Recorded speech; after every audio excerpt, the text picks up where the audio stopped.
रिमझिम छोटी उम्र बड़ा सफर। एपिसोड 60 दंगल टीवी। विस्तार से वर्णन। एपिसोड की शुरुआत रिमझिम के चिंतित चेहरे से होती है। रात भर वो सो नहीं पाई है। उसके मन में बार बार एक ही सवाल घूम रहा है, क्या मैं सही रास्ते पर चल रही हूँ या मेरी मजबूरी मेरे अपने सपनों को खत्म कर देगी। घर का माहौल भारी और तनावपूर्ण दिखाई देता है। सीन 1। घर के बड़ों की रिमझिम से सख्ती। सुबह होते ही घर के बड़े लोग रिमझिम से उसकी पढ़ाई और भविष्य को लेकर सख्त लहजे में बात करते हैं। उन्हें लगता है कि रिमझिम अब ज्यादा सवाल करने लगी है। एक बुजुर्ग कहते हैं, छोटी उम्र में ज्यादा सपने अच्छे नहीं होते।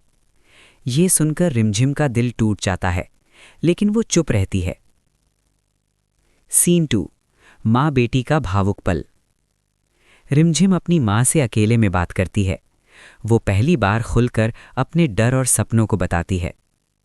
वो कहती है, मैं भागना नहीं चाहती माँ, मैं बस अपनी पहचान बनाना चाहती हूँ। माँ समझती है, लेकिन समाज और हालात के डर से खुलकर उसका साथ नहीं दे पाती। ये सीन बहुत भावुक होता है। सीन 3। स्कूल कॉलेज में नई चुनौती। रिमझिम को पढ़ाई से जुड़ी एक नई परेशानी का सामना करना पड़ता है, या तो फीस या किसी ज़रूरी परीक्षा का दबाव। टीचर्स उसे समझाते हैं कि तुम में काबिलियत है, लेकिन रास्ता आसान नहीं होगा।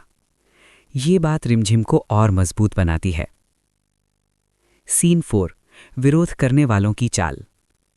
कुछ लोग जो शुरू से रिमझिम को आगे बढ़ते नहीं देखना चाहते, वे परिवार को भड़काने की कोशिश करते हैं। वे कहते हैं, लड़कियां ज्यादा पढ़ लिख कर घर का नाम खराब करती हैं। इससे परिवार में फिर से तनाव बढ़ जाता है। सीन 5। रिमझिम का आत्मविश्वास। पहली बार रिमझिम डरकर पीछे नहीं हटती।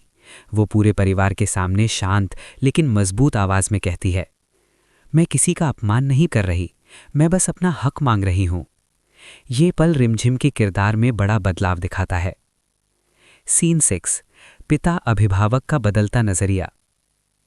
रिमझिम की बातों का असर उसके पिता या अभिभावक पर दिखने लगता है। वे खुलकर कुछ नहीं कहते, लेकिन उनकी आंखों में सोच साफ नजर आती है। ये संकेत है कि उनका दिल धीरे धीरे पिघल रहा है। सीन 7। एपिसोड का अंत, क्लिफ हैंगर। एपिसोड के आखिरी सीन में रिमझिम अकेले बैठकर अपनी किताबें खोलती है। बैकग्राउंड में उसकी आवाज आती है, सफर छोटा नहीं है, लेकिन मैं रुकने वाली नहीं हूं। कैमरा उसके चेहरे पर रुकता है। आंखों में डर भी है और उम्मीद भी।